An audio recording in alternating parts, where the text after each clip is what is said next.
Hi, I'm Jasmine Crisp. I'm an elementary education major at Grand Canyon University.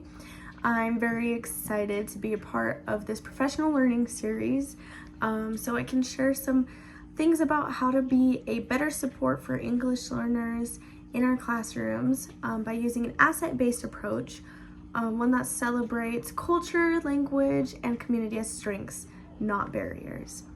So we're going to jump right into culturally responsive teaching. Cultural influences have a very powerful impact on how students learn and how teachers teach. Everything from communication styles to how students interact with authority figures can definitely be shaped by culture. And if we don't take that into account, we risk misunderstanding or mislabeling student behavior. That's where cultural competence comes in. Cultural competence means having the awareness and sensitivity to recognize and respond to these cultural differences in a respectful and effective way. For English learners, that means we don't just adapt instruction to meet language needs, we also adapt and incorporate their cultural perspectives into our lessons. For example, I might invite students to share folk tales from their heritage during a literacy unit. This not only builds language skills, but also validates their background. It also gives their peers a richer, more global perspective. We also need to think about the role that school environments play in language acquisition. Classrooms that feel safe, inclusive, and culturally aware allow students to take those academic risks. That's when language learning truly thrives. A few simple strategies that you can include: displaying multilingual signs around the classroom, incorporating books in students' home languages, and honoring holidays from a variety of cultures. These efforts show students that they belong. So now we're going to jump into supporting the needs of ELs in the classroom. Every EL student is very unique, and that includes those with special learning or behavioral needs. One strategy that I find especially powerful is scaffolding, or breaking tasks into smaller, manageable steps with visual support and sentence starters. It helps students to build their confidence without overwhelming them, and it gives them that little extra push in the right direction. We also need to be responsive to the social and emotional aspects of learning. English learners may be dealing with identity shifts, culture shock, or even trauma from immigration. Building strong, trusting relationships is key. Morning meetings, peer buddies, and consistent routines create emotional safety. When students feel safe, they're more open to learning.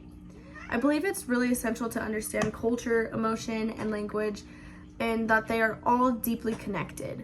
When setting classroom expectations, routines, and procedures, I want to be very clear and very consistent, but also flexible and open to listening and adapting to the cultural backgrounds of my students.